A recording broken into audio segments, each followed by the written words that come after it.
Hello and welcome back to Supposedly Fun. My name is Greg. I'm here to do my standard Friday Reads video where I talk about the week in reading, what I've been up to, anything going on in the bookish world, things like that. I am here with my buddy Guinness. You can't see him because he is passed out across the couch with his head in my lap. And you can also probably see, you may have seen in previous videos that I've done this week, but we did manage to take the Christmas tree down this week. So everything is back to the way it usually looks over in this segment. That's a little sad, but it was time. It had to happen. Anyway, we'll get to the Friday Reads portion of this video in a little bit. There are just a couple of things I want to mention before we get there. The first thing is that the topic of banned books has been coming up a lot because there are a lot of schools that are considering books that they don't want to be in their school libraries or students to have access to. Most famously, Mouse was banned by a school library. It's a crazy thing that has been happening more and more out there. So I just kind of want to put it out there and say, support these banned books. I remember Mouse being a really great book, part 1 and part 2. I haven't read it in a really long time, so I might reread it at some point this year just to throw a little bit of support that way. A book I consistently see mentioned in these conversations is Genderqueer, which is a graphic memoir by Maya Kobabe. There's nothing controversial about this book at all. It's a great book, by the way. I'd recommend it. If you haven't read it, maybe throw some support this way. Donate copies to your local library if you can. I've been thinking about doing the same thing just to make sure it's available because, like I said, this is one that has been specifically targeted in the state of Montana.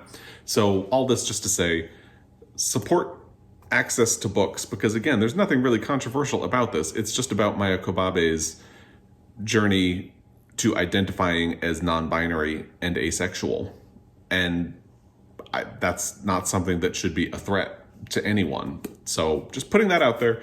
Maybe think about supporting these books, make your voice heard in school meetings if you can, because it's a little bit scary out there right now.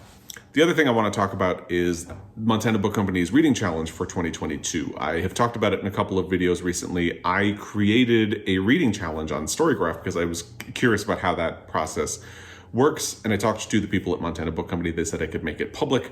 So if you want to participate and track your reading there, you may do it. I'll put a link to the reading challenge that I created on Storygraph in the description box down below. You'll have to be signed in to Storygraph in order to follow the link to its location. Hopefully it will work.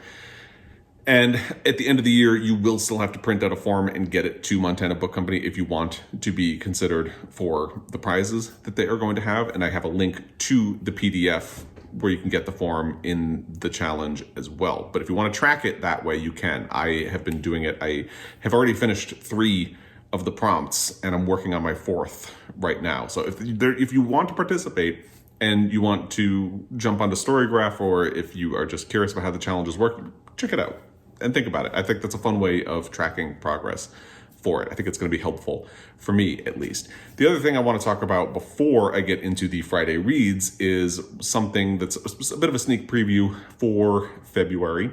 I already talked about it a fair amount in my book haul for the month of January, which I will put a link to in the description box down below if you'd like to check it out. But February and March are the first months of the LGBTQ books in translation read along, which is going to be hosted by Jen the Librarian.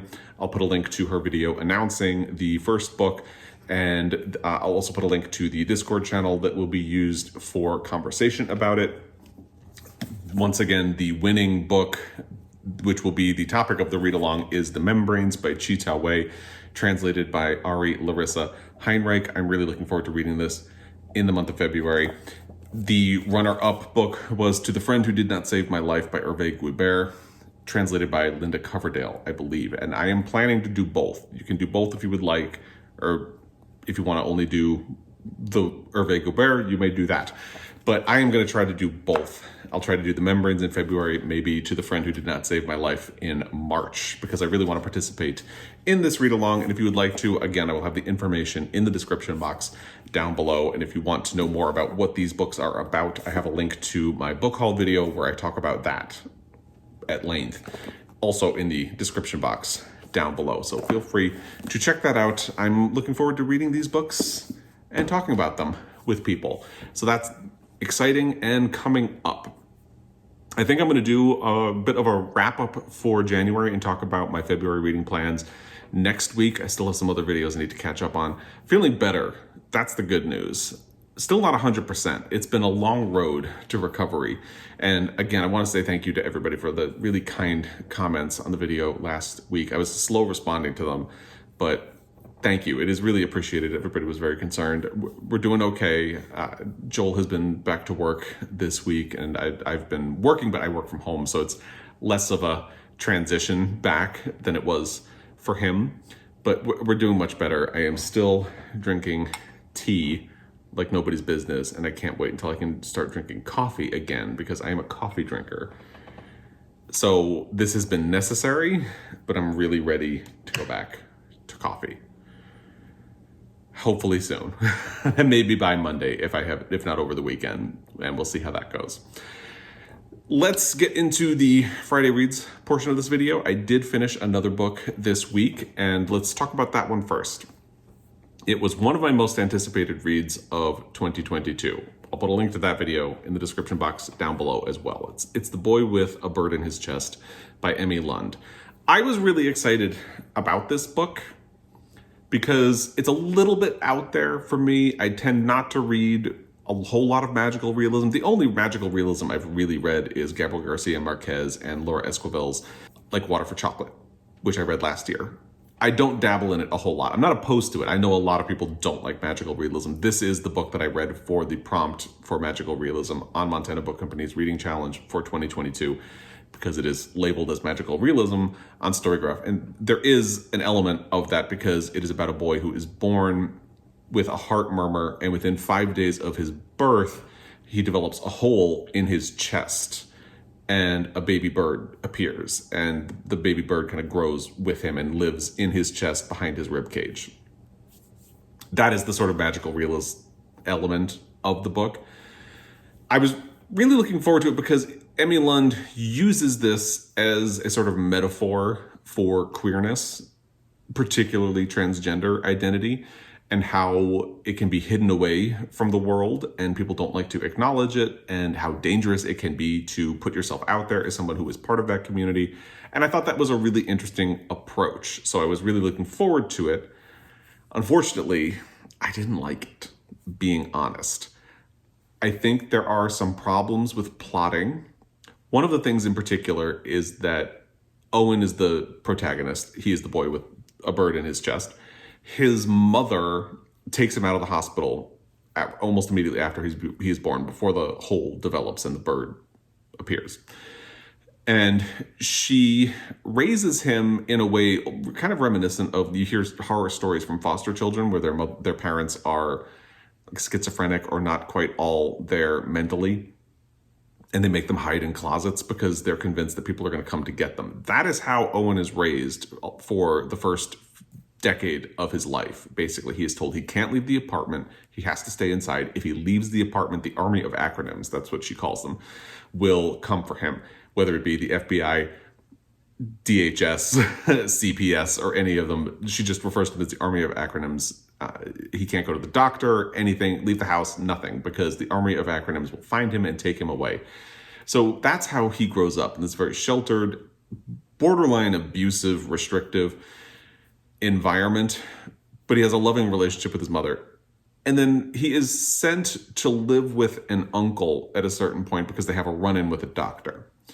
And the way the run-in with the doctor happens doesn't quite make sense. I don't want to get to it. That happens really early in the book. So there's a forest fire. He has asthma so bad that she takes him to the doctor. Okay. But then the doctor sees his chest, realizes that he is what they call a terror, somebody who has an animal living inside their body, and wants to study him, you can assume, and the mother takes him away and is like, you have to go into hiding. But she sends him to live with the uncle, and that doesn't quite make sense, because if the doctor tracks down the mother, it's only one step away to the uncle. You know what I mean? So there are plotting problems like that. They're not huge deals, but they don't quite make sense.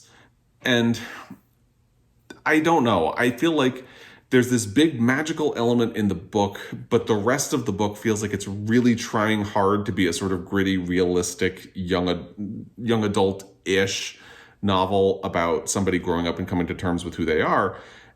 And the two of them just don't really go together. They're just kind of like puzzle pieces that you force to fit together, and they look awkward. And the other thing is that you have this metaphor where the terrors, quote unquote, the people who have animals inside them, including Owen, are used as a sort of metaphor for queer people, particularly transgender people. But that idea isn't really used in any interesting way. It's really only used on a sort of obvious surface level. And I thought that was a little unfortunate because it could have gone deeper. There could have been a whole lot more meaning. I don't know. I feel like I didn't enjoy the book, but I feel like complaining about it and talking at length about it, it feels like punching down a little bit because I think Emme Lund is a good writer. This is clearly a debut, and I think she probably will get better. I think there's definitely a world out there where somebody could read this and enjoy it. I will say, even though it has certain YA elements, you might want to be a little bit careful because it does have graphic sexual content. And I know that is something that people like to be aware of and maybe wouldn't want to give their teenager. So something to think about because it's very frank and honest about sex, which is, I think, a good thing, but something to be wary of if it's something that you want to, be careful of. So I think there's a scenario in which people will enjoy it. I did not like it that much. It's the first dud I've read in 2022 so far, which is unfortunate because it was one of my most anticipated reads. And I don't want to harp on it too much because, like I said, I think it's possible that somebody could read this and enjoy it. I just did not. And it's not that it wasn't what I expected it to be. It's that, like I said, with the central metaphor, the magical realism element, I kind of wanted it to go deeper than just the superficial, obvious kind of cliches about identity and acceptance, and it doesn't for me. But maybe that will still work for somebody else. So if you're interested, check it out. Maybe see if your library has it or anything like that. I am not upset that I spent the time on it, but it was a disappointment for me. And we'll leave it at that.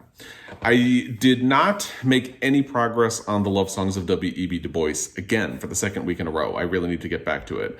It's interesting because usually the way things work for me, I tend to make a lot of progress on audiobooks, and the physical books are the ones that kind of lag behind, and I'm constantly trying to catch up, and I read way more audiobooks than I do physical books. But in the month of January, I've finished 8 books, and only 2 of them were audiobooks. 6 of them were physical books. That's incredible for me. But because I've been putting so much emphasis or being so successful at reading physical books, I just haven't put much energy or bandwidth into the audio. And it's not that I'm not liking the love songs of W.E.B. DuBois. I was liking it a great deal, and I want to get back to it.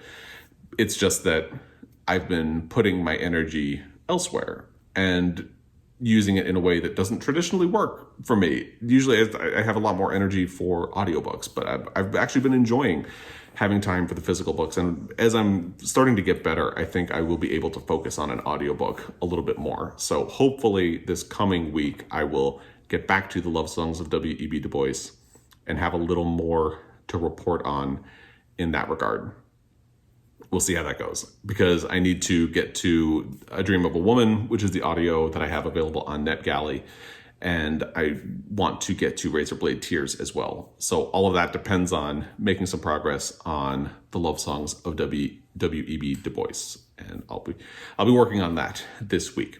I did start another book last night. I'm not very far into it, but I'm enjoying it so far. It's Nobody's Magic by Destiny O. Birdsong. This was another one of my most anticipated reads of 2022. It is not actually going to be released until February 8th. And actually, I should say that The Boy with a Bird in His Chest is not going to be released until February 15th. I had a copy of it on NetGalley, and I was granted access to Nobody's Magic on NetGalley a couple of days ago. So I figured because it is coming out on February 8th, I wanted to make sure I got to it now, which is why I am picking it up, even though I'm supposed to start another book on February 1st. And I think it should be doable for me to read Nobody's Magic before Tuesday, which will be the first day of February.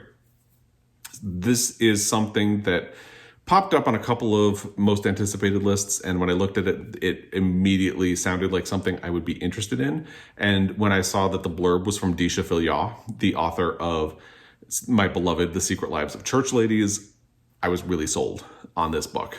And that is why it is one of my most anticipated reads of 2022. And it's living up to that so far.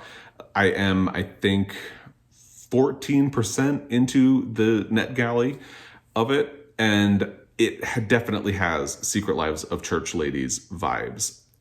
I am a little hesitant to say that I'm loving it since I'm not even a quarter of the way through it yet, but I'm really enjoying it so far. And it is, I believe, 3 sections about 3 different women who have albinism in Louisiana, and they are African American. And I've only met one of them so far, obviously, since I'm only 14% of the way through.